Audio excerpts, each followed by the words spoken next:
Para los que estamos aquí, muy bienvenidos a todos. Un gusto estar con ustedes otra vez y estar aquí una vez más, un jueves por la noche en este año nuevo.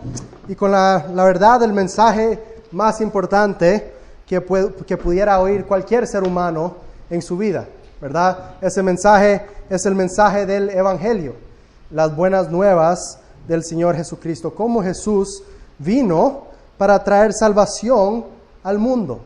Vino a traer salvación a cada ser humano por individual, ¿verdad? Y es un mensaje muy opuesto a lo que el mundo quiere que creas. En el mundo dice la Biblia que el mundo está siendo reinado ahorita por el enemigo, ¿verdad? El enemigo es el que está moviendo los corazones de las personas en el mundo, intentando alejarlos de Dios. Pero el deseo de Dios es que tú vengas a Él, que tú lo conozcas a Él. Y eso lo haces por medio de su Hijo, el Señor Jesucristo, ¿verdad? Entonces nos lleva la pregunta, y tal vez una pregunta que la humanidad se ha estado haciendo por miles de años, ¿verdad? Una pregunta muy común es, ¿qué sentido, qué significado tiene la vida? ¿Verdad? Quiero responder dos preguntas que el mundo te ha engañado tal vez, que te quiere hacer pensar de otra manera. Una de ellas es que, lo que te quiere hacer pensar el mundo es que todo lo que hay, todo lo que ves, todo lo que vemos alrededor es de puro accidente, ¿verdad? El mundo quiere que creas que nada tiene propósito, que todo lo que ves, la tierra, el universo, sucedió de puro chance, puro accidente, que un día habían dos partículas de energía que chocaron y de ahí salió todo lo que vemos. Y las estadísticas para que eso sucediera, pues, absolutamente increíbles, inconcebibles, ¿verdad? Pero eso es lo que quiere el mundo que creas. Lo otro que quiere el mundo que creas es que como ser humano también eres un accidente, que no tienes propósito, que todo lo que hagas en este mundo no tiene ningún valor en lo absoluto. Vas a vivir, vas a pasar la vida, vas a morir y ahí termina todo. De ahí no hay nada. Pues déjeme decirle que esas dos cosas son mentiras. Son dos mentiras grandes que el mundo quiere que creas, porque el propósito del mundo y el propósito del enemigo es alejarte de Dios.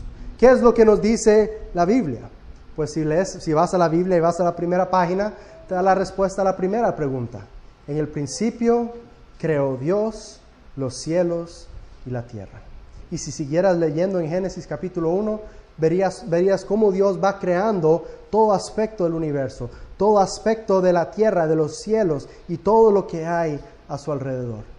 La tierra, el universo tienen un creador inteligente, un creador que creó las cosas con propósito principal de glorificarlo a Él, de que el creador sea glorificado. Pero también nos creó a nosotros con propósito. Dice Salmo 139, porque tú formaste mis entrañas, tú me hiciste en el vientre de mi madre. Te alabaré, porque formidables, maravillosas son tus obras. Estoy maravillado y mi alma lo sabe muy bien.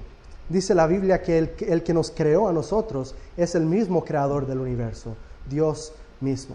Y en Génesis también, si siguieras leyendo la historia de creación, cuando Dios crea al hombre, lo crea a su imagen. Lo crea a su imagen. Por eso es que es pecado que nosotros hagamos imágenes y adoremos esas imágenes, actuando como si ellos fueran dioses o como si esa fuera la apariencia de Dios. Dios no nos creó para crear imágenes, nos creó a imagen de Él. Nuestro propósito es adorarlo a Él y glorificarlo a Él, ¿verdad? En nuestras vidas. Y Dios quiere utilizarte también para que lo conozcas a Él y para que lleves a otros a conocerlo a Él. Dios te creó desde el comienzo.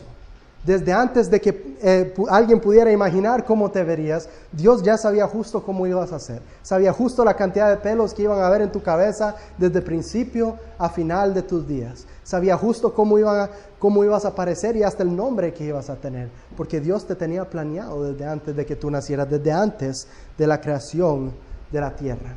Entonces quiero empezar con eso, que entiendan las mentiras que te dice el mundo, que todo fue un accidente y que no tienes propósito. Y eso es una mentira. Tienes propósito grande. Todo esto fue creado por Dios y Él tiene un propósito para ti. Entonces la otra pregunta que hacen es, bueno, ¿qué es lo más importante en esta vida? ¿Qué es lo que hay más sentido o tiene más valor en esta vida? Y bueno, había una encuesta que hicieron en los Estados Unidos y estas fueron las respuestas de menos popular a más popular. Voy a decir las respuestas aquí. Pero le hicieron una encuesta a través de los Estados Unidos. ¿Qué es lo más importante para ti en esta vida? ¿Qué es lo que tiene más valor para ti? Unas personas dijeron adquirir conocimiento o aprender, ¿verdad? Otras dijeron adquirir comodidad, una casa bonita, un carro bonito, ¿verdad? Algo que me haga sentir cómodo donde estoy. Otros dijeron tener buena salud, vivir largos días, ser saludable, hacer ejercicio. Otros dijeron divertirse. Eso era lo más importante para ellos. Viajar, festejar, hacer actividades divertidas. Otros dijeron, pues, tener amigos, hacer amigos era lo más importante para ellos. Otros dijeron, bueno, por ahí por el medio, la mitad dijeron, bueno, el 20% dijo obedecer una religión o tener alguna fe, ser obediente a alguna fe. La verdad, no muchos tenían eso como una prioridad o algo importante en su vida. Después de eso, más importante para muchos era adquirir dinero, las cosas materiales, conseguir una buena carrera o un buen trabajo. Y lo que era más importante, el 69% de las personas en la encuesta mencionaron que lo más importante para ellos era crear una familia, tener una buena familia. Pero ahora quiero que pienses en las cosas que hemos mencionado: conocimiento, comodidad, salud, actividades, diversión, amigos, fe o religión, dinero, trabajo y familia. Y de esa lista de cosas, ¿cuántas cosas de esas van a pasar contigo a la eternidad? De esa lista que mencionamos, ¿cuántas de esas cosas tienen un valor no terrenal, sino eterno? Porque para los hombres, ese es el propósito de la vida. Acumular tesoros terrenales, acumular cosas que te hacen disfrutar tu vida en esta tierra. Pero te digo que de esas cosas son muy pocas las que van a estar en la eternidad o las que tienen algún valor eterno.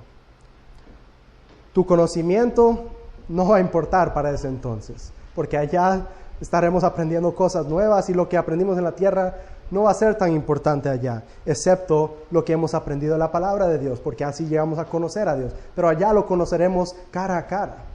Entonces el conocimiento terrenal, no. Las comodidades, pues cuando mueras, tu casa queda, tu carro queda. La salud, bueno, para vivir largo tal vez bien, pero el momento que mueras, ¿de qué sirvió? Diversión, puedes decir que quieres aprovechar esta vida, pero ¿qué va a pasar en la eternidad? Donde vas a vivir por mucho más tiempo. ¿Qué hiciste? ¿Qué pasó con todo lo que te divertiste aquí? Los amigos, pues los amigos sí son eternos, sus almas son eternas, pero ¿qué si no llegan al mismo lugar que tú en la eternidad? ¿Qué si tú vas para el cielo y ellos para el infierno o viceversa? La religión o la fe, pues la decisión que tomamos con respecto a nuestra fe en esta tierra tiene un efecto eterno. Eso sí es importante. El dinero se queda, tu trabajo se queda y tu familia, pues igual que los amigos. Todas tienen su alma y su alma va a vivir para siempre. Entonces podemos ver de esa lista, poco es lo que pasa a la eternidad. Pero estas son las cosas que según las opiniones de los hombres son importantes. Y lo que quiero ver hoy es qué es importante en los ojos de Dios. Y quiero hacer la pregunta, ¿cuál es tu propósito en esta tierra? No según los hombres, sino según la voluntad de Dios. Porque ya si le preguntas al mundo, le preguntas a los hombres, no tienes propósito. Tu propósito es aprovechar esta vida porque después no hay nada. Pero eso es mentira. Entonces lo que queremos ver es, ¿qué es lo que dice Dios?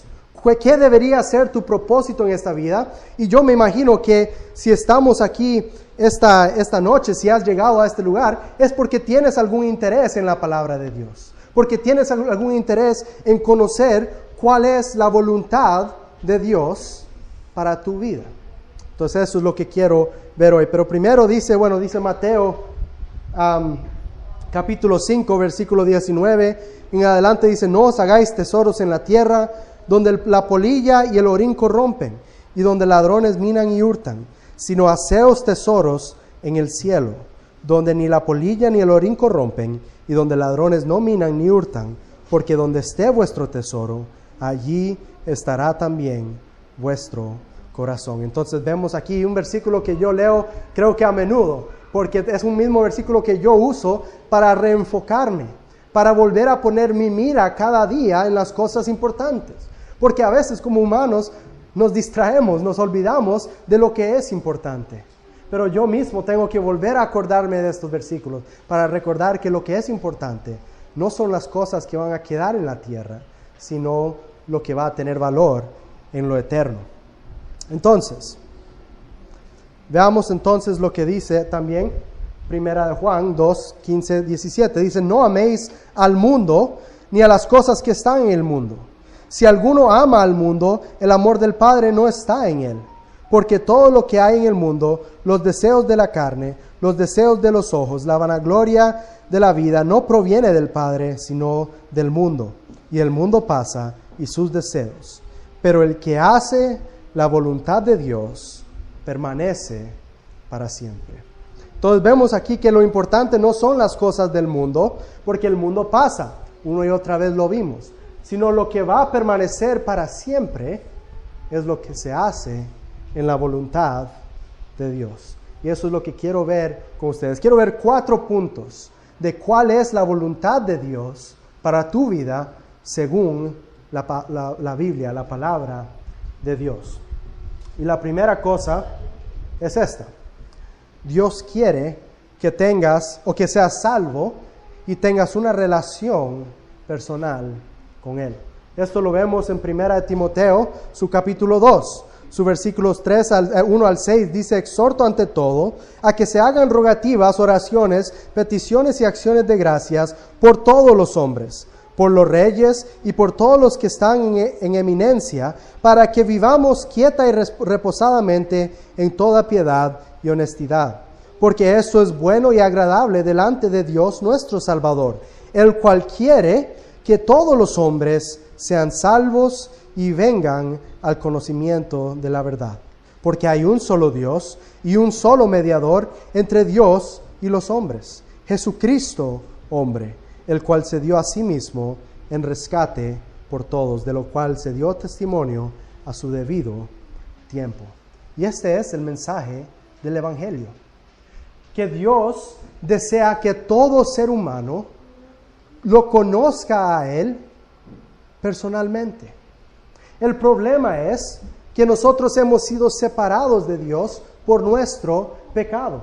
Estamos en enemistad con Dios. Por eso viene esta palabra, porque hay un solo Dios y un solo mediador. La palabra mediador, un mediador, lo que hace es traer paz entre dos personas que están peleadas o que están en enemistad. Entonces la Biblia nos dice que todos pecaron y están destituidos de la gloria de Dios, o sea, echados fuera de la presencia y de la gloria de Dios. Porque nuestro pecado no puede entrar al reino de Dios, no puede estar en presencia de Dios. Entonces, como hemos pecado, y la Biblia dice todos hemos pecado, no hay excepción, ni yo, ni mi papá, ni nadie aquí es excepción a esa regla. La Biblia dice todos pecaron, no hay justo ni aún uno. Entonces todos hemos sido separados de Dios por nuestro pecado. Entonces dice, tiene que haber un mediador entre Dios y los hombres. Alguien que venga y traiga paz entre Dios y los hombres. Dice, hay un solo Dios y un solo mediador entre Dios y los hombres, Jesucristo, hombre, el cual se dio a sí mismo en rescate por todos. Y ese es el mensaje del Evangelio, que Dios envió a su Hijo. Dios se encarnó, dice la Biblia, que Él es Dios, el Hijo de Dios es Dios mismo encarnado. Vimos su gloria como el unigénito del Padre, y ese mismo verbo, ese creador, es el que, o ese Jesús es el que creó todas las cosas. Vemos en Juan capítulo 1 que todas las cosas fueron creadas por Él y para Él. y nos da a entender que Jesús es Dios, pero se hizo hombre para venir a mediar entre Dios y los hombres. Vino para cerrar esa separación que se causó por causa de nuestro pecado. Y Él, siendo Dios, no hubo pecado en Él. Así que su sacrificio pudo ser suficiente para llevarnos a una relación con Dios. Entonces, por medio de la fe en el Señor Jesucristo, podemos tener una relación con nuestro Dios. Entonces, el deseo de Dios, la primera parte de su voluntad es que lo conozcas. Que por medio de la fe en Cristo llegues a tener una relación con Dios y tener paz con Dios y la seguridad de una vida eterna con Él. Pero la cosa es que muchos creen que el cristianismo termina ahí. Que yo he confiado en Cristo y bueno, eso es todo lo que hay para mi vida. Ya voy a seguir viviendo normal y como he estado viviendo y eventualmente moriré y estaré con Dios. Pero déjeme decirle que la fe en Cristo es apenas el comienzo de tu vida cristiana. Es apenas el comienzo de la voluntad de Dios para tu vida. Así que Dios te salva con propósito. Te salva para darte propósito. Y la segunda cosa que vamos a ver en la voluntad de Dios es que Él quiere que seas santificado, que seas apartado del pecado en semejanza a Él y a su Hijo. Esto lo vamos a ver en 1 Tesalonicenses 4, del 1 al 17. Del 1 al 7. Y dice: por lo demás, hermanos, os rogamos y exhortamos en el Señor Jesús, que de la manera que aprendisteis de nosotros como conviene, conduciros y agradar a Dios, así abundéis más y más. Porque ya sabéis qué instrucciones os dimos por el Señor Jesús, pues la voluntad de Dios es vuestra santificación, que os apartéis de fornicación, que cada uno de vosotros sepa tener su propia esposa en santidad y honor, no en pasiones de concupiscencia como los gentiles que no conocen a Dios, que ninguno agravie ni engañe en nada a su hermano, porque el Señor es vengador de todo esto, como ya os hemos dicho y testificado, pues no nos ha llamado Dios a inmundicia, sino a santificación. Hemos hablado de lo que significa ser santo o ser santificado. La palabra simple y sencillamente significa ser apartado. Y lo que Dios hace por medio de la sangre de Jesús es limpiarnos de todo pecado, apartarnos del pecado, quitar el pecado de nosotros. Nos hace una creación nueva y nos aparta de esa vieja y antigua manera de vivir. Pero entonces, si hemos sido apartados del pecado, por ende también hemos sido apartados del mundo. Ya no podemos seguir viviendo como el resto del mundo vive. El mundo vive en pecado, el mundo hace lo que ellos quieren, viven bajo su propia autoridad y bajo la autoridad del enemigo. Pero Dios nos ha salvado para apartarnos de esas cosas, para santificarnos y separarnos del pecado. Dice Colosenses capítulo 3, versículos 5 al 14, y sé que es bastante por leer, pero tienen que entender que esto no es invento mío. Esto es algo que viene de Dios, y Dios nos está llamando a una vida nueva, a una vida completamente diferente a la que hemos estado viviendo hasta este momento. Y va a ser difícil dejar atrás lo que antes éramos, pero tenemos que ver que esto es lo que quiere Dios para ti. Es su voluntad, como vamos a ver. Dice Colosenses 3:5, haced morir, pues, lo terrenal en vosotros. Noten primero, voy a pausar en un momento, noten qué palabras más fuertes. No está diciendo evade las cosas terrenales, dice hacedlas morir. Ya no viven para ti, ignóralos por completo, actúa como si estuvieran muertos, porque esos ya no son parte de ti. Haced morir pues lo terrenal en vosotros. Y te da una lista para que no quede duda de qué está hablando. La fornicación, impureza, pasiones desordenadas, malos deseos y avaricia, que es idolatría. Cosas por las cuales la ira de Dios viene sobre los hijos de desobediencia, en las cuales vosotros también anduvisteis en otro tiempo cuando vivíais en ellas.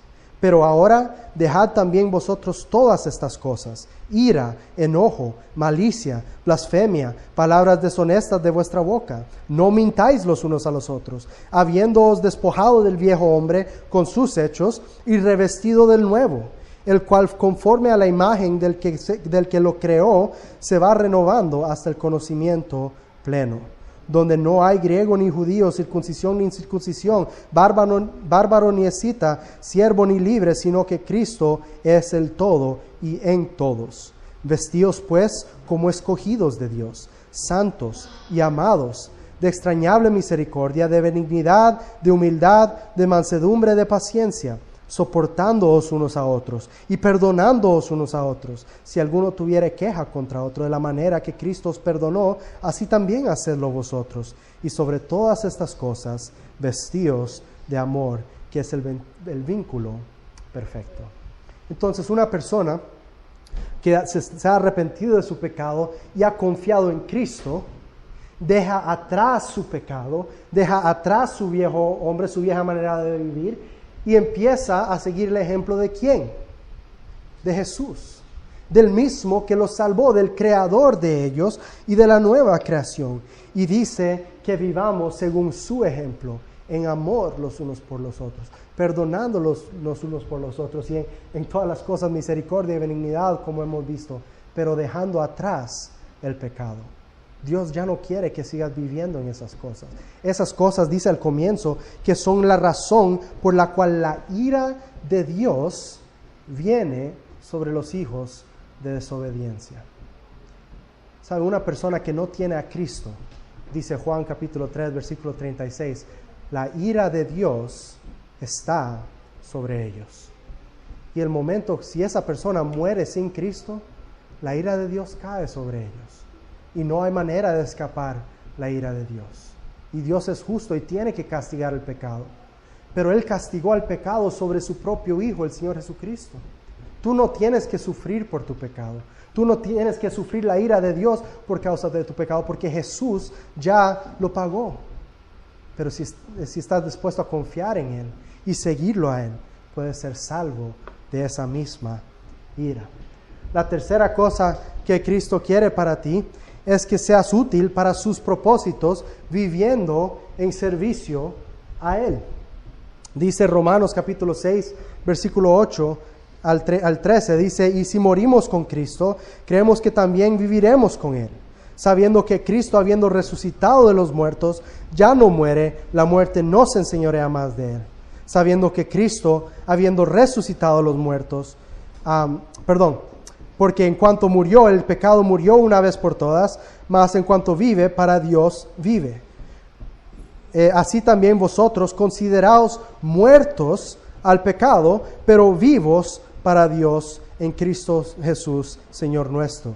No reine pues el pecado en vuestro cuerpo mortal, de modo que lo obedezcáis en sus concupiscencias, ni tampoco presentéis vuestros miembros al pecado como instrumentos de iniquidad, sino presentaos vosotros mismos a Dios como vivos de entre muertos, y vuestros miembros a Dios como instrumentos de justicia. Entonces vimos primeramente que Dios dijo, haced morir el pecado. Pero ahora nos dice, vosotros morid al pecado. En otras palabras, no tengas nada que ver con el pecado. El pecado está muerto y tú has muerto en el pecado. Como si no fuera suficiente que se desvincula por la muerte de ella, dice, aléjate completamente. No tengas nada que ver con eso. Muere al pecado, mata al pecado y vive para Dios. Te santificó para apartarte del pecado y te santificó para vivir para Él, para servirlo a Él. El pecado te tenía en esclavitud. Mira, tú le preguntas a cualquiera, bueno, ¿tú eres esclavo del pecado? Lo más probablemente es que te van a decir, no, yo hago lo que yo quiera. Pero esa es la actitud exacta de un esclavo del pecado. Es una persona que cree que hace lo que quiera, pero en sí no puede dejar de pecar. ¿Alguna vez has intentado vivir la vida sin pecar por tu propia cuenta? Imposible, porque somos esclavos del pecado por nacimiento. Nuestra naturaleza es pecaminosa. Pero Cristo te salva para que ya no tengas que ser esclavo del pecado. Cuando confiamos en Cristo, Él nos da su Espíritu para darnos el poder para resistir el pecado por medio de su poder. No por medio de nuestras propias fuerzas, sino por medio de Cristo que vive en nosotros. Entonces ya no somos esclavos del pecado y si seguimos a Cristo, pues somos más bien siervos de Él, pero por decisión propia. Porque los que hemos confiado en Cristo hemos reconocido que el pecado no nos quiere, el mundo no nos quiere, el enemigo no te quiere, todo eso quiere que seas destruido. Pero Jesús murió por ti porque te ama. Murió por ti para librarte de la ira de Dios, y eso va a causar en ti un amor por Él, porque Él te amó primero. Y una persona verdaderamente que ha puesto su fe en Jesús va a querer servirlo a Él, porque va a reconocer no solamente que Él murió por ti, pero que Él es el Señor, que Él es el Creador, Él es el Dios del universo, y no hay nadie más digno que seguir que Él. No vale la pena vivir bajo mi propia autoridad, porque mi naturaleza es pecaminosa. Pero si yo vivo bajo la naturaleza de Cristo, bajo su autoridad, yo sé que Él quiere lo mejor para mí, y Él quiere el bien para mí, y voy a seguirlo y servirlo a Él. Romanos 2 y versículo 1 al 2 dice así que hermanos, os ruego por las misericordias de Dios que prestéis vuestros cuerpos en sacrificio vivo, santo, agradable a Dios, que es vuestro culto racional. No os conforméis a este siglo, sino transformaos por medio de la renovación de vuestro entendimiento para que comprobéis cuál es la buena voluntad de Dios, agradable y perfecta. Dios quiere que te alejes de las ideas de este mundo y empieces a seguirlo a Él, a obedecer su palabra para que conozcas cuál es su voluntad para ti. Y Él dice que la voluntad de Él para ti es que te presentéis como sacrificio vivo. En otras palabras, no que te mates, sino que vivas para Él. Alguien una vez dijo, bueno, para los cristianos es fácil decir yo moriría por Él, pero es más difícil decir yo viviría para Él. Porque mientras estamos en esta vida, lo que queremos, lo que quiere nuestra carne es vivir para mí mismo. Es aprovechar todas las cosas de esta vida para mi bienestar, para mi provecho, para mi placer. Lo difícil es poner eso a un lado y vivir para Él. Fácil morir para Él, pero difícil vivir para Él. Pero eso es lo que Dios quiere de nosotros. Dice también 1 Pedro 2, 15 al 16, porque esta es la voluntad de Dios, que haciendo bien hagáis callar la ignorancia de los hombres insensatos, como libres, pero no como los que tienen la libertad como pretexto para hacer lo malo, sino como siervos de Dios. Y aquí es donde vemos el cambio de mente de un creyente. Un creyente, en vez de decir, bueno, yo soy libre de hacer lo que yo quiera, dice, bueno, Cristo me ha librado para servirlo a Él, en vez de servir al pecado. Entonces hemos sido salvados para tener una relación con Dios, santificados para estar separados del pecado y para servir a Dios y serle útil a Él en esta vida. Pero muchos se hacen la pregunta, ¿qué si no soy suficiente? ¿Qué si no tengo la capacidad suficiente para servir o para serle útil a Dios? Pues mire lo que dice Hebreos 13, 20 al 21.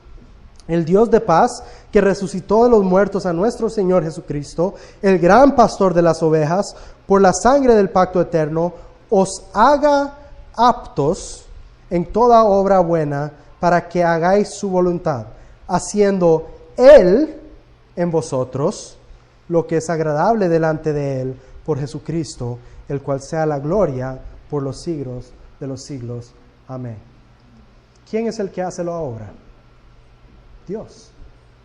Él quiere utilizarnos como instrumentos para su obra, pero el que hace la obra es Él.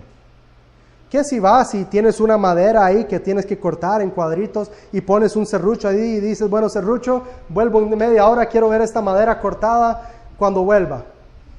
¿Qué va a suceder? Nada, el serrucho en sí no tiene poder. El serrucho en sí no tiene la capacidad para hacerlo solo. Bueno, es diferente con las computadoras y los serruchos automáticos hoy en día, ¿verdad? Pero igual alguien tuvo que programarlos. Pero si yo pongo un serrucho ahí, ella no tiene capacidad de hacerlo solo. El que hace la obra es el carpintero. Y Dios es el carpintero. Nosotros simplemente somos los instrumentos por medio de cual Él quiere hacer la obra. Por eso Él dice, haciendo en vosotros lo que es agradable ante Él por medio de Jesucristo, haciendo Él en vosotros. Él es el que hace la obra. Dice también 2 Corintios 12, 9 al 10. Y este es en un momento que el apóstol Pablo, él estaba siendo atormentado por el enemigo. Y él estaba sintiéndose débil, sintiéndose como que era impotente. Y vean las palabras del apóstol Pablo. Y tengan en mente que este es el hombre que escribió la mayoría del Nuevo Testamento. Un hombre piadoso por Dios, un hombre que apasionado por la obra de Dios, que hizo grandes cosas para Dios, pero no por su propio poder. Y aquí es donde Dios tuvo que humillarlo por un momento, porque algo se le había olvidado. Se le había olvidado que Dios es el que hace la obra. Y él había pensado por un momento que Él era. Y mire lo que dice, y me ha dicho, bástate mi gracia, porque mi poder se perfecciona en la debilidad. Por tanto, de buena gana me gloriaré más bien en mis débiles, para que repose sobre mí el poder de Cristo. Debilidades, perdón, gracias. Por lo cual, por amor a Cristo, me gozo en las debilidades, en afrentas, en necesidades, en persecuciones, en angustias, porque cuando soy débil, entonces soy fuerte. Cuando nos damos cuenta que no somos fuertes, cuando nos damos cuenta que no servimos para hacer la obra de Dios por nuestra propia cuenta y que necesitamos a Dios, ahí es cuando Dios puede obrar. Mire, Dios no está buscando seguidores poderosos y autosuficientes. Dios no te está diciendo, mira, anda, hacete autosuficiente, hacete fuerte, hacete capaz antes de que vengas a mí. No. Dice, ven a mí tal como estás, débil, incapaz, inútil, y yo haré la obra en ti. Y yo haré la obra por medio de ti. Lo único que está buscando Dios es un corazón dispuesto. Un corazón humilde, dispuesto a reconocer que solo somos incapaces y dispuesto para que Dios nos utilice. Y nos va a utilizar de grandes maneras si le permitimos. Jesús dijo algo increíble antes de que se fuera. Le dijo a sus discípulos, yo me voy, pero ustedes harán cosas más grandes de las que yo hice aquí. ¿Qué cosa para decir que el Hijo de Dios, yéndose de vuelta a la diestra de su Padre, le dijera a sus discípulos, hombres comunes y corrientes, que ellos harían cosas más grandes para Dios? ¿Por qué? Porque Dios iba a hacer la obra por medio de ellos. Entonces Dios te quiere utilizar en gran manera para su servicio. Y el último punto que quiero ver aquí es que Dios quiere que vivas con gozo, orando y agradecido en cada momento de tu vida. Primera Tesalonicenses capítulo 5, versículo 16 al 18 dice, estad siempre gozosos, orad sin cesar, dad gracias en todo, porque esta es la voluntad de Dios para con vosotros en Cristo Jesús. La voluntad de Dios para sus hijos es que tengan gozo en todo momento, para que sepan que no importa qué es lo que está sucediendo, como dice el salmista, aunque ande en el valle de la sombra de muerte, no temeré mal alguno, porque sé que tú estás conmigo. Una persona que ha conocido a Cristo y sabe que la promesa de Dios es que Él va a estar con Él donde sea que vaya, no tiene que temer, no tiene que estar deprimido, no tiene que estar atormentado, no tiene que estar furioso, porque puede tener gozo en todo momento, sabiendo que Cristo está con Él y que todo le sucede para bien al final. Dios puede utilizar toda situación para su crecimiento, para moldearte a ser más como Él. Y tenemos no solo eso, pero tenemos la esperanza de saber que no importa qué nos pase en esta tierra, mi seguridad está con Cristo y voy a estar con Él para siempre. Entonces, cada vez que yo me encuentro triste, ¿no? Y está bien estar triste, está bien estar enojado mientras no pequemos, dice la Biblia, pero reconocer siempre, nunca perder ese gozo, porque lo que Cristo da es gozo eterno. La alegría y el gozo son cosas diferentes. Alegría es temporal.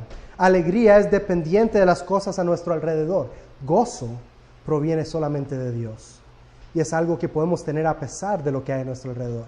Sí, Pablo, otra vez damos el ejemplo de Pablo y Silas, una vez fueron encarcelados, latigados, abofeteados, tirados a la cárcel, casi desnudos, encadenados.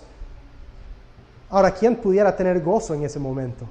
Imagínate estar en una celda oscura, fría, sin ropa, sangrando de tu espalda, adolorido, encadenado, con llagas. ¿Y sabes lo que hicieron Pablo y Silas? Cantaron himnos al Señor, oraban en voz alta, alababan a Dios, aún en esa situación. ¿Por qué? Porque las heridas de su cuerpo, todo lo que le había pasado en físico, no tiene comparación al gozo que Cristo da por la eternidad. Saber que su alma estaba segura en el Señor y que a pesar de los sufrimientos en esta tierra, la eternidad iba a brillar mucho mejor en sus corazones. Porque Cristo es más valioso. Cristo es el mejor tesoro que pudieras tener. No hay nada en esta tierra que te va a dar gozo como Jesús. Porque Él es eterno y Él quiere lo mejor para ti. Y Él te promete una vida con Él si confías en Él. Entonces, estad siempre gozosos, orad sin cesar. Esto también es voluntad para Dios. ¿Por qué? Porque la salvación, el cristianismo no es una religión como todos los demás, es una relación. Y una relación requiere comunicación. Dios nos habla por su palabra y nosotros le hablamos por medio de la oración. Ahora, la oración no es para que Dios sepa lo que está pasando en tu vida, porque Él ya lo sabe todo. La oración es para que tú sepas que Dios te escucha, que Dios te quiere escuchar. Él te llama a la oración porque Él quiere escuchar tu voz. Él quiere que tú sepas que hay un Dios que te ama y que quiere escuchar lo que está pasando por tu corazón, los dolores que estás pasando. Quiere que tú le vayas a Él para fuerzas. Quiere que tú vayas a Él para tener sabiduría. Quieres que tú vayas a Él para saber qué hacer en tu vida. Él quiere una relación contigo y Él quiere guiarte. Por eso Él dice, orad sin cesar, para que sepas que siempre estoy ahí por ti y que te amo y que soy tu Padre. Imagínate una relación con alguien donde no se comunican, no se hablan, no sirve. Por eso Dios dice, tienes que estarme hablando para que recuerdes que yo estoy ahí, que estoy presente. Es más para ti de lo que es para Él, ¿verdad? Luego dice, dad gracias en todo. Porque si hemos verdaderamente reconocido lo que ha hecho Cristo por nosotros y además eso, las muchas bendiciones que tenemos por Cristo, deberíamos vivir una vida agradecida en todo momento. Cada respiración es de agradecer. Cada paso que tomamos es de agradecer. Cada alimento es de agradecer. Cada amigo, cada familiar, cada comodidad, cada pedazo de ropa, cada techo del cual estamos bajos, cada noche que dormimos en paz, cada mañana que despertamos saludables, cada persona en nuestras vidas, tenemos tanto por agradecerle a Dios. Estad agradecidos en todos, en todo. Porque yo te aseguro que no importa cuánto estás sufriendo, hay alguien sufriendo peor que tú. Te lo prometo. Hay más personas en este mundo, hay personas en este mundo que no tienen padres. Niños que viven en la calle solos, enfermos, sin comida, sin techo, mojados, fríos cada noche. Tal vez no tienen pies, tal vez no pueden caminar, tal vez no pueden hablar o ver o oír. Tenemos tanto por lo cual estar agradecidos. Y todo esto porque hemos sido bendecidos por Dios a pesar de no merecerlo. Porque tenemos un Dios que nos ama, a pesar de no haberlo conocido aún. Pero cuando hemos conocido a Cristo, la voluntad de Dios es que seamos agradecidos en todo momento por todas las cosas. Y yo te aseguro que si tú puedes estar consciente de todo lo que te da Dios en todo momento, vas a estar siempre en gozo, siempre orando, agradeciéndole a Dios por todas las cosas. Entonces volvemos a la pregunta, ¿verdad? ¿Cuál es el propósito de Dios? El conocimiento envanece, la comodidad eventualmente aburre, la salud termina, los amigos nos pueden decepcionar, la religión no salva, sino la fe en Cristo es la que nos salva. El dinero no satisface, solamente Cristo te puede satisfacer. El trabajo cansa y no dura. La familia nunca es perfecta y a veces hacen falta cuando los necesitamos y nos maltratan. Pero la familia que tenemos en Cristo siempre estará por toda la eternidad. Entonces, ¿quieres tener la certeza de que tus amigos, de que tu familia van a estar en la eternidad contigo? Pues también es necesario conocer a Cristo para que lleves a conocer a Cristo a ellos.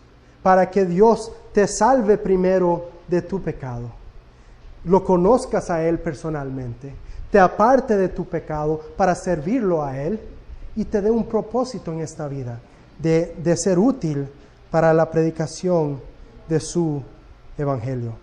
Entonces quiero que piensen en estas cosas. ¿Cuál es la voluntad de Dios para tu vida? Que seas salvo, que tengas una relación con Dios, ser apartado del pecado.